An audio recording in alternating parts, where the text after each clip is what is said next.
Hello, everyone, and welcome back to CARBONICA podcast, where we dig into the future of carbon farming. Today, we're heading to North Macedonia, where small farms and big ideas are reshaping how carbon farming takes root. Joining us is Blagoja Mukanov from AgFutura Technologies, one of the driving forces behind bringing innovation closer to farmers and startups. Blagoja, it's a pleasure to have you with us. Thank you, Maria. Thank you. So in North Macedonia, most farms are very small, often just 2 to 5 hectares. And Carbonica's pilots also focus on smallholder crops like barley, chickpeas, and vineyards. Do you think carbon farming can create real opportunities for these small landowners? And if so, where do you see them emerging? Yes, the simplest answer is yes.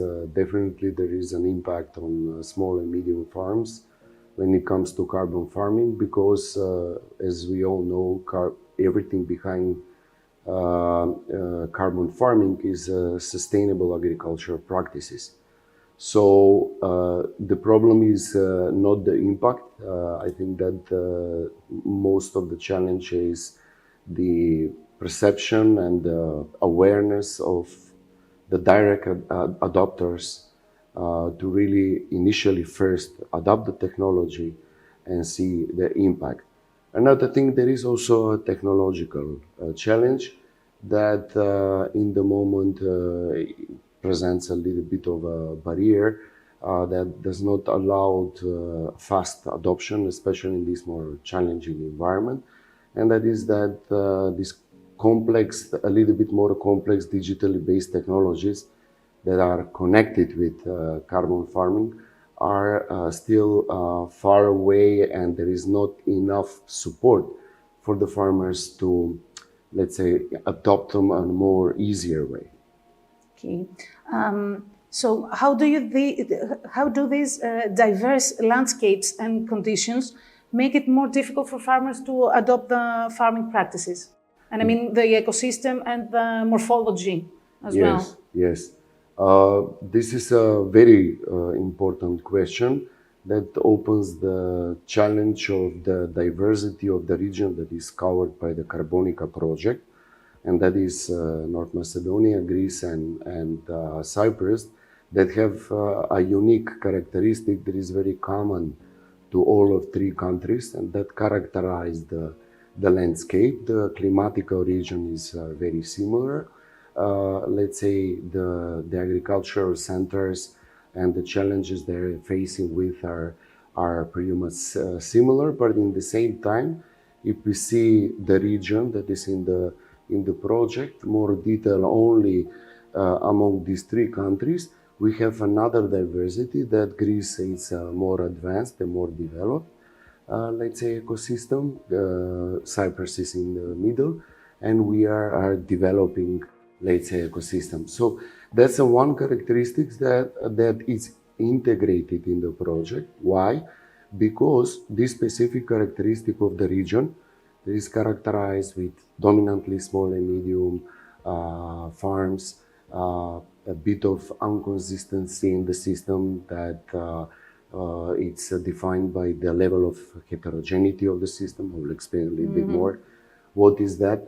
I can say that the landscape let's say, as a geographical region has its own characteristic that has an impact that influences how carbon farming will have an impact on the direct adopters, but also the ecosystem, the agro-food ecosystem have its own characteristic that has an impact how in the future we can predict the level of absorption of this technology. So yes, simple answer again, the landscape as a, let's say, geographical definition, and also the characteristic of the ecosystem measured by the level of heterogeneity are essential of the success of carbon farming among small and medium. Yeah, that makes a lot of sense. Yes. Blagoja, as the national representative of the multi-actor platform for North Macedonia, what sense are you getting from your interactions with farmers and other stakeholders about how carbon farming is being received and expected to develop in your country? If it is distributed as it is now among, let's say, our community, the consultancy community, the academic community, let's say, the governmental community, I think that it's much easier somebody to understand it. I think in the context of the direct adopters, the actual farmers, I think that we are lacking a little bit to find the right language and the format how to distribute the concept of carbon farming. And I think the reason for that is that the actual industry is producing a lot of new terminology, and the mainstream population in the industry cannot follow that. So I think it's not that big of a challenge from a technological point of view, because already some technologies are very accessible. It's more of a matter of how it is represented by those that needs to support this implementation. For example, how it is presented by the government, how it is presented by the civil society that represents farmers, let's say, interests, and the technology providers. I think the technology providers are much more closer to the farmers, because they're business oriented and they put much more effort to understand their clients. AgFutura is leading the development of the virtual infrastructure for support in business development in CARBONICA project. Can you tell us how this platform will work and how it will actually support farmers and innovators? Yes, this is part of the project that we also as a company were directly involved. I mean, we are the main leaders of this activity. The main idea of this platform is to set up the foundations of this, let's say, virtual community that deals with the issue of carbon farming among the 3 countries, but also with an idea to spread it much wider than the region.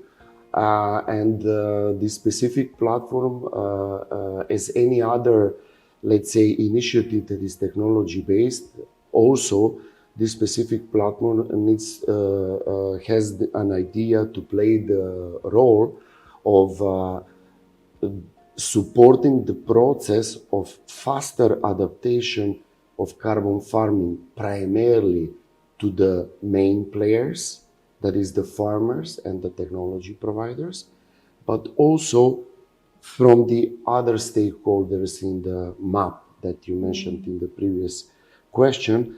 That means that everybody that is interested to find out what is carbon farming, what are the agricultural practices, how they can be financed, what are the blueprints of those technologies, how they can be implemented, maintained, it's the right place to be.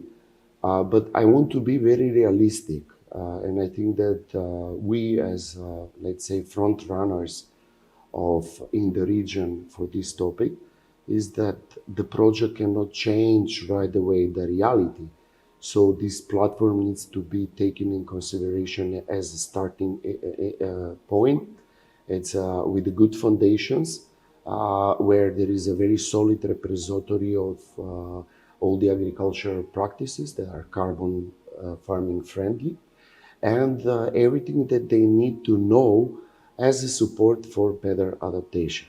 Another thing that I want to mention is one of the complementary parts of the project is the carbon farming certification process, which is a bit still very abstract, let's say,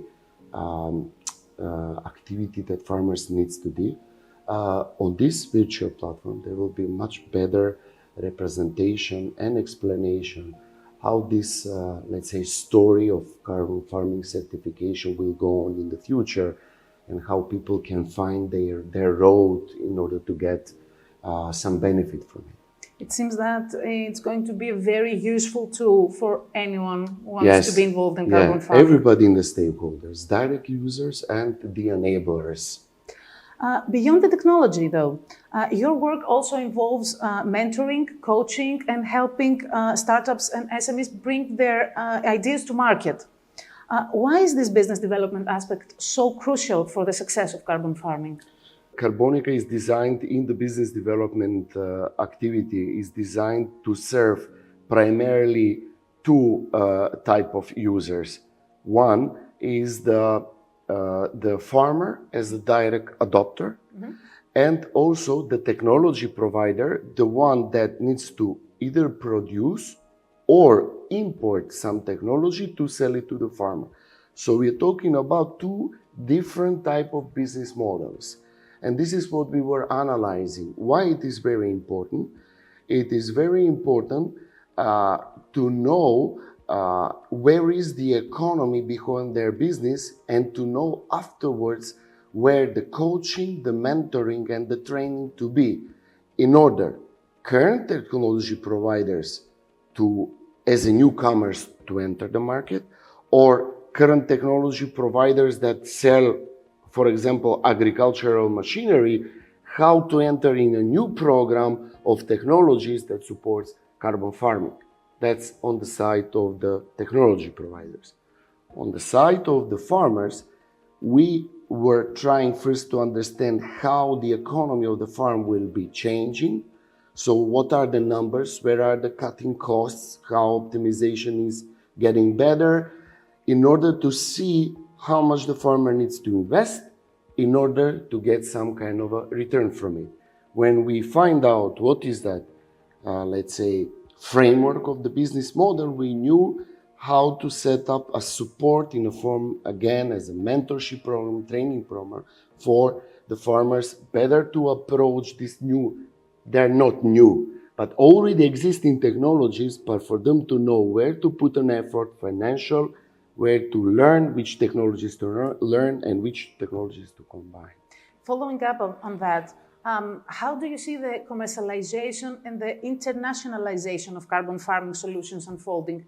How important is it that these innovations go beyond local markets to reach a wider scale? So first I want to explain what is the definition of in the framework of our project when it comes to a solution or carbon-friendly solution. So primarily we are talking about solutions that appear in this region, technologically or digitally based solutions or actual agricultural practices that primarily supports what is mainstream sustainable agricultural practice. So let's give it a little bit of boundaries of what is our actual product as a carbon farming solution. What we have found out is that there is a lot of initiatives supported by projects or privately financed solutions that are trying to find their, let's say, business model in this stream.